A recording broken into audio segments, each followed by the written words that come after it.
না বাড়া, চাটা স্বভাবটা না আমাদের মধ্যে ঠিক নেই। তা আজকের আমরা প্রতিবাদটা একটু অভদ্র ভাষায় হবে, কারণ আমরা তো আমরা অশিক্ষিত। শিক্ষিত সমাজের মানুষরা তো আমরা সুযোগ খুঁজে কখন রাতের বেলা কাকে ধর্ষণ করব। আমরা তো সেটা পাই না, তাই প্রতিবাদই করবো। দেখো ভাই, ধর্ষকদের কোনো ধর্ম হয় না, আর যারা এদেরকে সাহায্য করে তারা বাল মানুষই নয়। দেখো ভাই, প্রতিবাদটা শুধু খালি একা আমার করা না, সবাইকে করতে হবে। কারণ সে কারো দিদি, কারো জীবনসঙ্গী, কারো মেয়ে, কারো বোন, এরকম হাজারো মৌমিতা দেবনাথকে নির্যাতন হতে হয় রাতের অন্ধকারে, আলোতে, মানুষের ভিড়ে। আজ বাংলা জুড়ে নয়, পুরো দেশ জুড়ে প্রতিবাদের ঝড় উঠেছে। লাভটা কি হবে? কিছুই হবে না বাড়া। দুদিন পর সব প্রতিবাদ থেমে যাবে, সব ফাইল চাপা পড়ে যাবে।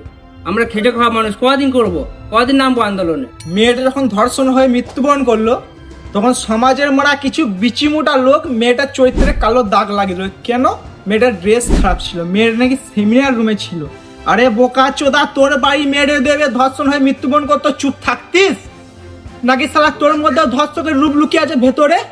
দেখো ভাই, শুধু মোমবাতি হাতে নিয়ে রাস্তায় প্রতিবাদ মিছিল করতে নেমে পড়লেই হবে না। আমাদের নিজের মানসিকতাটাকে আগে চেঞ্জ করো, তবেই না আমরা সমাজে সুরক্ষিত। বলো, যে দেশকে আমরা মায়ের মতো সম্মান করি, সেই দেশের মা বোনেদের আমরা রাতে একা অন্ধকারে পেয়ে তাদের ধর্ষণ করে মেরে ফেলি, তাদের শরীর ভোগ করি, আর আমরা নিজেকে ভারতবাসী বলে গর্ববোধ করি। ছি, এই হয়েছে আমাদের ডিজিটাল ইন্ডিয়া। আমাদের দেশের সংবিধান অনুযায়ী ধর্ষকের শাস্তির রায় দেয় আদালত, কিন্তু মৃত্যুদণ্ডের শাস্তি 10 বছর জেল অথবা ফাঁসি। কিন্তু দুঃখের বিষয়, আমাদের দেশে কিছুই হবে না। খুনি কিছুদিন জেলে থাকবে, তারপর সব থেমে যাবে, কারণ আমরা এইখানেই চুপ হয়ে যাব। যারা রাজনীতির নামে প্রতিবাদে নেমেছিস, ধর্মের চশমাটা খুলায়, তবে এই দেশটাকে সংশোধন করতে পারবো। যে রাজ্য নারী শক্তিকে বিশ্ব মঞ্চে নিয়ে গেছে, সে রাজ্যের নারীদের এরকম অবস্থা হয় কি করে? কন্যাশ্রী নিয়ে কি করব? মেয়ে চিতা জ্বালাবো?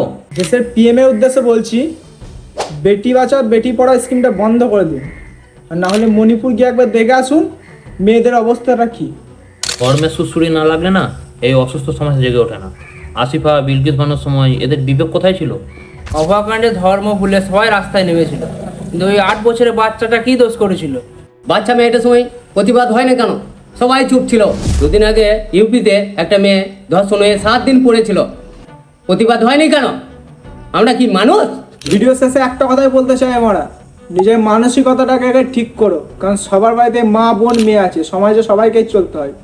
আর হ্যাঁ, যতবার ধর্ষণ হবে ততবার আমরা প্রতিবাদ করতে আসবো, কারণ আমরা তো অভদ্র, প্রতিবাদ করতেই জানি। শিক্ষিত সমাজ তো আমার টাকা নিয়ে চুপ হয়ে যায়। জয় হিন্দ, বন্দে মাতরম।